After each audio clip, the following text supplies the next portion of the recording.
ఈ దీపావళికి మీరు మరింత స్మార్ట్ అయ్యేందుకు బిగ్సీ తీసుకువచ్చింది దీపావళి ధమాకా ఆఫర్స్. మొబైల్ కొనుగోలు చేయండి 10% instant discount, attractive gifts, mobile protection, smart watch లేదా ఇయర్ బడ్స్ ఫ్రీగా పొందండి. ఈ దీపావళిని మరింత బ్యూటిఫుల్ గా మార్చుకోండి బిగ్సీ దీపావళి ధమాకా ఆఫర్స్ తో. పోలీసులు అందిస్తున్న సమాచారం, ప్రత్యక్ష సాక్షులు ఇస్తున్న సమాచారం ప్రకారం కానిస్టేబుల్ ప్రమోద్ని అత్యంత దారుణంగా హత్య చేసిన తర్వాత ఆ స్పాట్ నుంచి నిందితుడు రియాజ్ పరారయ్యాడు. పరారైన తర్వాత నిజామాబాద్ సిపి చైతన్య ఆధ్వర్యంలో, ఐజీ ఆధ్వర్యంలో ఒక ప్రత్యేకమైన బృందాలని ఈ నిందితుడి కోసం, గాలింపు కోసం మొదలుపెట్టారు. రాత్రంతా కూడా వెతుకుతూనే ఉన్నారు. డ్రోన్ల సాయంతో కూడా అతని ఫోన్ నెంబర్ని ట్రాక్ చేసే ప్రయత్నాల్లో ఉన్నారు. అలాగే అతని చుట్టుపక్కల గుర్తుపట్టిన వాళ్ళు ఇచ్చిన సమాచారంతో మొత్తం వాళ్ళు ఇచ్చిన సమాచారంతో ఎక్కడికక్కడ తనిఖీలు చేస్తూ ఉన్నారు. దాదాపు 40 మందికి పైగా పోలీసుల టీం ఈ చుట్టుపక్కల ప్రాంతం అంతా కూడా జల్లెడబడుతోంది. ఇదే సందర్భంలో ఇప్పుడు నేనున్న లొకేషన్ అంటే నిజామాబాద్ అవుట్స్కట్స్లో ఇక్కడ రియాజ్ తలదాచుకున్నాడన్న సమాచారంతో ఈ పక్కకు వస్తే, ఈ పక్కనే ఉన్న ఒక ఫామ్ హౌస్లో, మనకు ఎదురుగా కనిపిస్తున్న దూరంగా ఉన్న ఒక ఫామ్ హౌస్లో అతను ఉన్నాడన్న సమాచారం పోలీసులకు తెలిసింది. అక్కడికి డ్రోన్ కెమెరాలని ప్రయోగించి చెక్ చేస్తే డ్రోన్ కెమెరాలు పైన తిరుగుతున్న దృశ్యాలు గమనించి రియాజ్ అక్కడి నుంచి కూడా పారిపోయి ఇంకో చోట తలదాచుకునే ప్రయత్నం చేశాడు. అయినా కూడా పోలీసులు వెంటాడుతూనే ఉన్నారు. ఈ నేపథ్యంలో అతను అలసిపోయి రాత్రి అంతా కూడా పోలీసులకి దొరకకుండా తప్పించుకుని చివరికి ఇది ఇక్కడికి వచ్చాడు. ఇది ఒక నిర్మానుష్యంగా ఉంది. ఈ ప్రదేశం అంతా కూడా మీరు ఒకసారి చూస్తే మొత్తం ఓపెన్ ప్లేస్ ఉంది. ముళ్ళ కంపలు, ముళ్ళ చెట్లు, నిర్మానుష్యంగా ఉంది. రాత్రిపూట అయితే మనుషులు పెద్దగా ఇక్కడ తిరిగే అవకాశం కూడా లేదు. సో ఇలాంటి చోట ఒక ఓల్డ్ లారీ, ఎప్పటిదో చాలా ఏళ్ల క్రితం పనికి రాకుండా పోయిన లారీ బాడీ ఏదైతే ఉంటుందో, ఇంజిన్ పార్ట్ ఏదైతే ఉంటుందో అది మాత్రం ఇక్కడ పెట్టుంది. దాని బ్యాక్ బాడీ కూడా ఎక్కడ లేదు. ఓన్లీ ముందున్న క్యాబిన్ వరకు ఇక్కడ పడేసి వదిలేసి వెళ్ళిపోయారు. సో ఈ క్యాబిన్లో ఉంటే తప్పించుకోవచ్చు అని ఇక్కడికి వచ్చి ఈ క్యాబిన్ లోపల రియాజ్ పడుకున్నాడు. సో ఇది ఒకసారి ఈ స్పాట్ని మీరు ఒకసారి దృశ్యాల్లో చూస్తే, దీని లోపలే ఇదిగో కరెక్ట్గా ఇప్పుడు నేను ఎక్కడైతే కూర్చుని ఉన్నానో ఇదే స్పాట్లో ఈ బొంత కూడా తెచ్చుకున్నాడు అతనితో పాటు. ఈ బొంతను తీసుకొచ్చి ఈ చెక్క మీద వేసుకుని దాని మీద పడుకున్నాడు. అంటే ఈ పాత లారీ క్యాబిన్లోకి వచ్చి నన్ను గుర్తుపడతారు, పట్టుకుంటారు అన్న ఆలోచన అతనికి రాలేదు. అయినా కూడా పోలీసులు వెంటాడుతూ స్థానికులు ఇచ్చిన సమాచారంతో ఈ లారీ దగ్గరికి వచ్చి క్యాబిన్ని చుట్టుముట్టినప్పుడు ఇక దొరికిపోతానన్న భయంతో పోలీసులు పక్కనే ఉన్నారు. ఈ డోర్ ఓపెన్ చేశారు. ఈ డోర్ ఓపెన్ చేసిన వెంటనే ఈ బొంత మీద, అంటే ఈ చెక్క మీద పడుకునున్న రియాజ్ ఇమ్మీడియట్గా దీని కిందకి, ఇక్కడ మీరు ఒకసారి గమనిస్తే, ఒకసారి ఇది చూడండి, ఇది మొత్తం ఓపెన్ ఉంది. సో లారీకి సంబంధించిన ఇంజిన్ పార్ట్ ఏదైతే ఉంటుందో ఆ పార్ట్ అంతా పూర్తిగా తీసేసి ఉంది. సో దీని లోపలికి దూరి దీని కిందకి దూకి దాని కింద నుంచి దొర్లుకుంటూ అటువైపు బయటకు వచ్చాడు. ఎటు నుంచి వచ్చాడు అనేది మీకు అక్కడ క్లియర్గా చూపిస్తాను. సో లారీ కింది పార్ట్లోకి ఇది, అంటే మీకు ఇక్కడ గమనిస్తే మనిషి ఈజీగా దూరి బయటకు వచ్చేసేయచ్చు. సో ఇలాంటి ఈ లోపల నుంచి ఆ పైన ఉన్న వ్యక్తి ఇటు కిందికి దూకి ఈ కింది ప్రదేశం ఏదైతే ఉందో దీనిలోంచి బయటకు వచ్చాడు. సో అటుపక్క ఉన్న పోలీసులు ఇటుపక్క వచ్చే లోపు దీనిలోంచి ఇక్కడ నుంచి ఇటు పారిపోయే ప్రయత్నం చేశాడు. సో పోలీసులు క్యాబిన్కి అటువైపు ఉన్నారు, రియాజ్ ఇటువైపు ఉన్నాడు. ఈ కింది నుంచి బయటకు వచ్చిన వ్యక్తి ఇటువైపు పరుగులు తీయటం మొదలుపెట్టాడు. ఇటు నిర్మానుష్యంగా ఉన్న ఈ ప్రదేశం వైపు ఇప్పుడు నేను వెళ్తున్నట్టుగానే ఇలాగే పరుగులు తీసుకుంటూ వెళ్తుంటే పోలీసులు అతన్ని వెంటబడుతూ ఉన్నారు. ఒకసారి ఆ రోజు ఏం జరిగింది, నా కొలీగ్ రాజేష్ ఇక్కడ ఉన్నారు. సో ఇదే ప్రదేశంలో అతను అరుచుకుంటూ పోలీసులు వెనక నుంచి కేకలేసుకుంటూ వెళ్తూ ఉంటే నిందితుడు ఇలాగే పరుగులు తీసుకుంటూ వెళ్ళిపోతూ ఉన్నాడు. రాజేష్ ఏమైంది ఇక్కడ నుంచి ఇక్కడ వరకు వచ్చిన తర్వాత పోలీసులు వెంటబడుతూ ఉన్నారు. తర్వాత ఏం జరిగింది? అయితే ఇక్కడ నుంచి వెళ్తున్న సందర్భంలో ఇట్లా రియాజ్ ఇక్కడ నుంచి పారిపోతున్న సందర్భంలో ఇప్పుడు మనం వెళ్తున్న ఈ ప్రాంతం నుంచే ఆసిఫ్ అనే వ్యక్తి, అక్కడ బైక్ మెకానిక్ సంబంధించిన ఆయన మెకానిక్ ఆసిఫ్ అనే వ్యక్తి అక్కడ నుంచి రావడం జరిగింది. ఇప్పుడు మనం వెళ్తున్న ఈ ప్రాంతం నుంచి ఇట్లా ఈ క్రాస్ సైడ్ ఇటు క్రాస్ ఓకే, క్రాస్ అయిన తర్వాత ఇటు ఇటు క్రాస్ అయిన తర్వాత ఇట్లా వచ్చిన ప్రాంతం నుంచి ఓకే ఈ స్తంభం నుంచి ఇట్లా పారిపోతున్న సందర్భంలో అక్కడ నుంచి ఆసిఫ్ వస్తున్నాడు ఆ రూట్ నుంచి. ఓకే ఆసిఫ్ వస్తున్నప్పుడు ఆసిఫ్ రియాజ్ని పట్టుకోవడానికి ప్రయత్నం చేశాడు. ఎందుకు పట్టుకోవడానికి ప్రయత్నం చేశాడంటే పోలీసులు అప్పటికే పురమాయిస్తున్నారు. ఎందుకంటే ఈయన దొంగ తనని పట్టుకోండి అని చెప్పి పురమాయించిన సందర్భంలో ఆసిఫ్ అక్కడి నుంచి వచ్చి రియాజ్ని పట్టుకున్న సందర్భంలో తన వద్ద అప్పటికే ఎవరైతే ప్రమోద్ అనే కానిస్టేబుల్ని చంపాడో అదే కత్తి ఇంకా రియాజ్ వద్దనే ఉంది. ఆ సందర్భంలో రియాజ్ వద్ద ఉన్న కత్తి ఇక్కడికి వచ్చాడు. ఇక్కడికి వచ్చిన తర్వాత ఆ వీడియో ఒకటి బయటకు వచ్చింది కదా, ఏదైతే పోలీసులు అతన్ని చుట్టుముట్టారు. చుట్టుముట్టినప్పుడు కింద పడుకుని ఉన్నాడు, చుట్టూ మొత్తం పోలీసులు నిలబడి ఉన్నారు. సో ఇప్పుడు మీరు చెప్తున్నది ఏంటంటే ఇటువైపు నుంచి పరిగెత్తాడు. దాడి చేసిన ప్రాంతం ఇది ఫస్ట్ ఇది రియాజ్ పై దాడి చేసిన ప్రాంతం ఇది. ఆసిఫ్ పై దాడి చేసిన ప్రాంతం ఇది. రియాజ్ ఇట్లా వస్తున్నాడు, ఆసిఫ్ పై దాడి చేసిన ప్రాంతం. ఇక్కడ నుంచి వెళ్తున్న సందర్భంలో ఎప్పుడైతే ఆసిఫ్ పై రియాజ్ దాడి చేశాడో పోలీసులు ఒక్కసారిగా పెద్ద ఎత్తున రావడం జరిగింది. ఇక్కడ నుంచి వచ్చి ఇప్పుడు మనం చూస్తున్న ప్రాంతం ఏదైతుందో ఒక నిమిషం ఆగండి. ఇప్పుడు ఆసిఫ్ ఎవరు అసలు? ఆసిఫ్ అనే వ్యక్తి వీళ్ళు బైక్ మెకానిక్ సంబంధించి ఇక్కడ మెకానిక్ షాప్ ఉంటుంది ఇక్కడ. ఓకే తను అక్కడ నుంచి వస్తున్నాడు బైక్ పై. ఓకే ఈ మెకానిక్ షాప్లో కదా పనిచేసేది? కాదు ఇక్కడ వాళ్ళు ఉన్నారు, కాకపోతే వీళ్ళు అప్పటికే భయపడుతున్నారు. కానీ ఆసిఫ్ అనే వ్యక్తి అక్కడ నుంచి వస్తున్నాడు, అటువైపు నుంచి ఆసిఫ్ అని అక్యూజ్డ్ రియాజ్ ఇప్పుడు మనం వెళ్తున్న ఈ వైపు నుంచి ఇట్లా పరిగెత్తుకుంటూ వెళ్తున్నాడు, వెనక నుంచి పోలీసులు వెంటాడుతున్నారు. ఆపోజిట్ డైరెక్షన్లో ఆసిఫ్ వస్తున్నాడు. పోలీసులు అప్పటికే చెప్తున్నారు దొంగ పట్టుకొని అని చెప్పి పురమాయించడంతో ఆసిఫ్ డేర్ చేసి రియాజ్ని పట్టుకునే ప్రయత్నం చేశాడు. అంతలోపే రియాజ్ ఆసిఫ్పై దాడి చేశాడు కత్తితోటి. ఓకే దాడి చేసిన తర్వాత ఎప్పుడైతే ఆసిఫ్ అక్కడ పడిపోవడం జరిగిందో రియాజ్ ఇక్కడ నుంచి ఇంకా పరిగెత్తాడు.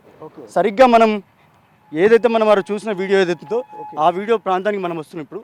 ఓకే ఇది ఒకసారి ఇక్కడ చూడండి సార్. ఇక్కడ ఓకే ఇప్పుడు ఆ బ్లూ కలర్ గేట్ ఉంది కదండి, ఓకే మనం ఆ వీడియోలో చూస్తున్న ఏదైతే వీడియో ఉందో అందులో ఒక చెట్టు కనబడుతుంది కదా, ఓకే ఆ చెట్టు పక్కన ఉన్నది ఉండి అక్కడ వీడియో తీశారు. ఫస్ట్ అక్కడ నుంచి మనకి ఎదురుగా కనిపిస్తున్న ఆ ఫామ్ హౌస్ లో ఉంది, ఆ ఫామ్ హౌస్ గేట్ దగ్గర నుంచి వీడియో తీశాడు. ఓకే ఇప్పుడు ఆ వీడియో ఒక నిమిషం ఒకసారి ఇటు ఏదైతే ఇప్పుడు బయటికి ఒక వీడియో వైరల్ అయిందో ఆ వైరల్ అయిన వీడియోలు అంటే ఎన్కౌంటర్కి ముందు నిందితుడు రియాజ్ కింద నేల మీద పడుకుని ఉన్నాడు, చుట్టూ పోలీసులంతా కూడా మూగిపోయి ఉన్నారు. అప్పటికి బతికే ఉన్నాడు, అసలు ఏం కాలేదు నిజానికి. ఆ తర్వాత హాస్పిటల్కి కూడా తరలించారు, హాస్పిటల్లో ఎన్కౌంటర్ అయ్యాడు. సో ఆ స్పాట్ వీడియో ఎలా బయటకు వచ్చింది అంటే ఇప్పుడు మనోడు చెప్తున్నట్టుగా, రాజేష్ చెప్తున్నట్టుగా ఆ పక్కనున్న ఆ మెయిన్ గేట్ దగ్గర నుంచి ఒకళ్ళు సెల్ ఫోన్లో షూట్ చేశారు ఆ వీడియోని. రాజు ఇటు చూపించండి. ఇక్కడికి వచ్చిన తర్వాత సో ఇదే ప్రాంతంలోకి వచ్చారు వాళ్ళు. ఇక్కడికి వచ్చిన తర్వాత పోలీసులు దొరికిపోయాడు. ఇదే ప్రాంతానికి వచ్చాడు. ఇక్కడికి వెళ్ళి కొద్ది ముందుకు వచ్చినాక ఇప్పుడు మనం ఆ వీడియోలో చూస్తున్న బ్లూ కలర్ షెడ్ ఏదైతే ఉందో ఆ షెడ్ నుంచి ప్రజెంట్ అక్కడ ఇప్పుడు లారీ పక్కకున్న ఒక రోడ్డు చూసాం సార్. ఇప్పుడు ఆ రోడ్డు పక్క నుంచి మనం వెళ్తున్న ప్రాంతం అది. ఈ స్తంభం ఎదురుగా కనబడుతున్న స్తంభం ఏదైతే ఉందో ఆ స్తంభం దగ్గర వాళ్ళంతా రౌండప్ చేయడం జరిగింది. ఆ స్తంభం ఇక్కడ ఇది సార్. ఇప్పుడు మనం వీడియోలో చూస్తున్న చెట్టు ఏదైతే అడ్డం కనబడుతుందో ఇది ఆ చెట్టు. ఓకే ఇది వాళ్ళు రౌండప్ చేసిన ఏరియా. ఈ ప్రాంతంలోనే రౌండప్ చేశారు. అక్కడ నుంచి పోలీసు సంబంధించిన వాళ్ళ సిబ్బంది అంతా కూడా అక్కడ నుంచి తాళ్ళు తీసుకొచ్చారు కట్టనికి. అక్కడ నుంచి ఉరికొచ్చి అక్కడ ఎప్పుడైతే దాడి చేశాడో ఇక్కడ ప్రయత్నం చేశాడు, ఇక్కడ వరకు వచ్చాడు. ఇక్కడ రౌండప్ చేసి ఇక్కడ రియాజ్ని అదుపులోకి తీసుకున్నారు. ఓకే మీరు ఆ వీడియో ఒకసారి చూడొచ్చు, మా వాళ్ళు స్క్రీన్ మీద కూడా ఒక పక్కన ప్లే చేస్తూ ఉండొచ్చు. ఆ వీడియోలో రియాజ్ ఇక్కడికి వచ్చిన తర్వాత పోలీసులకు దొరికిపోయిన తర్వాత ఇక్కడే పోలీసులు అతను పట్టుకున్నప్పుడు నేల మీద పడుకున్న పొజిషన్లో రియాజ్ కనిపిస్తూ ఉంటాడు. అండ్ చుట్టుపక్కల మొత్తం చుట్టూ మూగి పోలీసులు ఉంటారు.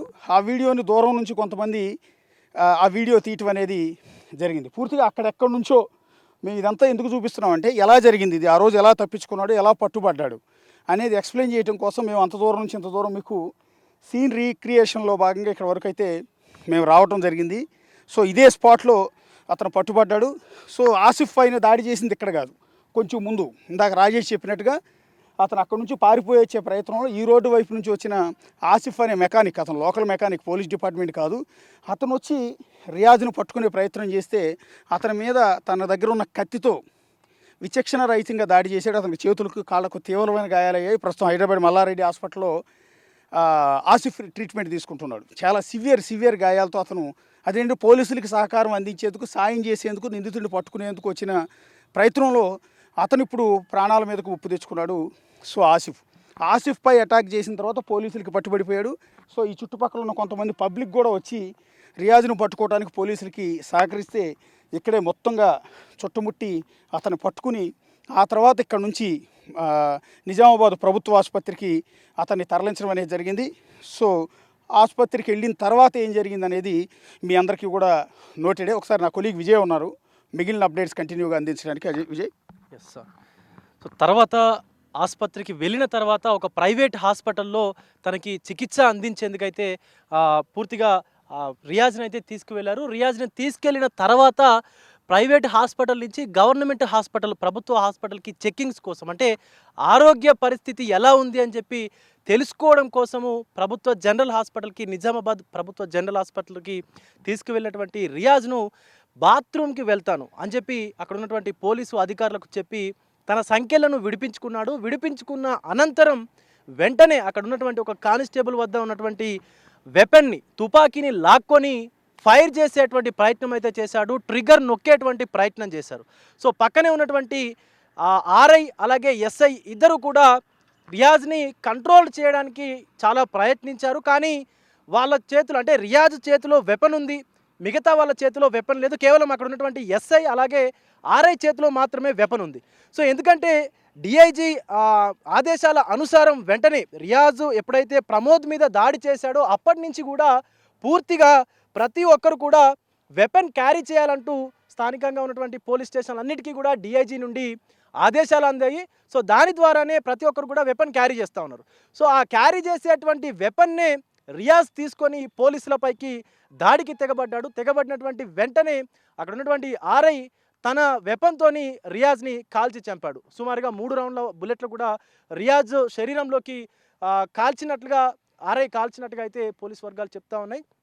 సో ఇంకా కూడా క్లారిటీ రావాల్సినటువంటి అవసరం అయితే కనిపిస్తూ ఉంది. కానీ ఇక్కడ రియాజ్కు సంబంధించి ఈ యొక్క సీన్లో రియాజ్ని అదుపులోకి తీసుకునేటువంటి ఈ సీన్ని వీడియో తీసినటువంటి వారెవరైతే ఉన్నారో వాళ్ళు కావాలనే దూరం నుంచి, ఇందాక మనం ఆ గోడ దగ్గర, గేట్ దగ్గర నిల్చొని తీసినటువంటి వీడియో చూసాం కదా, ఆ వీడియోని రియాజ్కు సంబంధించినటువంటి మనుషులే తీశారనేటువంటి వాదన కూడా వినిపిస్తూ ఉంది. ఎందుకంటే రియాజ్ పారిపోయినటువంటి 3 రోజుల నుంచి కూడా రియాజ్ చుట్టూ తన అనుచరులు తిరుగుతూ ఉన్నారు, తనని గమనిస్తూ ఉన్నారు. సో ఎక్కడెక్కడ ఉంటా ఉన్నాడు, తను ఎక్కడ తింటా ఉన్నాడు, ఎక్కడ బస చేస్తూ ఉన్నాడు అనేది కూడా పూర్తిగా తన అనుచరులకు తెలుసంటూ కూడా స్థానికులు మాట్లాడుకుంటా ఉన్నారు. ఒక అడ్వకేట్ సలహా నిమిత్తమే తను వచ్చి ఇక్కడ దాక్కున్నట్టుగా, ఇందాక మనం చూసినటువంటి లారీ క్యాబిన్లో దాక్కున్నట్టుగా కూడా పలు అనుమానాలు వ్యక్తం అవుతా ఉన్నాయి. ఎందుకంటే పోలీసు అధికారి పైన దాడి చేసి పోలీసు అధికారిని ప్రమోద్ని చంపినటువంటి రియాజ్కు కఠిన కారాగార శిక్ష విధించేటువంటి అవకాశం ఉంది కాబట్టి సో లొంగిపోతే మంచిగా ఉంటుంది అని చెప్పి కూడా ఒక అడ్వకేట్ దగ్గర సలహా తీసుకున్నట్టుగా కూడా కొన్ని అనుమానాలు అయితే వినిపిస్తూ ఉన్నాయి. కానీ రియాజ్ను అదుపులోకి తీసుకున్నటువంటి పోలీసులు ఇటు వైద్య పరీక్షల కోసం గవర్నమెంట్ జనరల్ హాస్పిటల్కి తరలించగా పోలీసులపైకే దాడికి తెగబడగా గత్యంతరం లేక, వేరే ఛాన్స్ లేక పోలీసులు ఎన్కౌంటర్ చేశారు. ఎన్కౌంటర్ చేసిన తదనంతరం జరిగినటువంటి పరిణామాలని కూడా మనం చూసాము. ఇప్పుడు ప్రమోద్కు సంబంధించినటువంటి కుటుంబం పూర్తిగా రోడ్డు మీద పడిపోయిందనే చెప్పాలి. తనకు 3 పిల్లలు, ఆ 3 పిల్లల్లో చిన్నబాబు పరిస్థితి కొంత ఆరోగ్యం కూడా విషమంగా ఉంటుంది. తనకు ప్రతి నెల కూడా వేలలో ఖర్చు చేపించి హాస్పిటల్ చుట్టూ కూడా తిప్పాల్సినటువంటి పరిస్థితి కూడా ఉంటుంది. కాబట్టి ప్రభుత్వం వెంటనే స్పందించి ప్రమోద్ కుటుంబానికి సంబంధించినటువంటి సహాయం ఏదైతే, నష్టపరిహారం ఏదైతే ప్రకటించారో దాన్ని వెంటనే అందించాలంటూ కూడా ప్రమోద్ కుటుంబ సభ్యులు అలాగే ఇతర సన్నిహిత వర్గాలు కావచ్చు, వాళ్ళ ప్రమోద్కి సంబంధించినటువంటి దగ్గరగా ఉండేటువంటి బంధువులు కావచ్చు, స్నేహితులు కావచ్చు చెప్తా ఉన్నారు. ఆ మెకానిక్ ఎవరైతే రియాజ్ను పట్టుకోవడానికి వచ్చాడో తనకు 2 చేతులకు కూడా గాయాలయ్యాయి. సుమారుగా తన స్కిన్ లేయర్స్ 7 లేయర్స్ వరకు కూడా ఆ కత్తి పోటుకు గురయ్యి పూర్తిగా ఆ 7 లేయర్స్ కూడా పాడైపోయాయంటూ కూడా డాక్టర్స్ అయితే చెప్తా ఉన్నారు.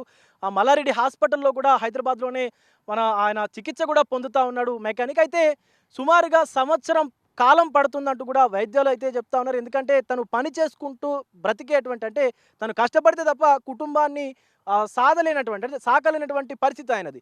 సో అలాంటి పరిస్థితుల్లో ఎవరైతే ఆ మెకానిక్ రియాజ్ను పట్టుకునేందుకు చూపినటువంటి ధైర్య సాహసాలు ఏవైతే ఉన్నాయో వాటిని అయితే ఖచ్చితంగా మెచ్చుకోవాల్సిందే.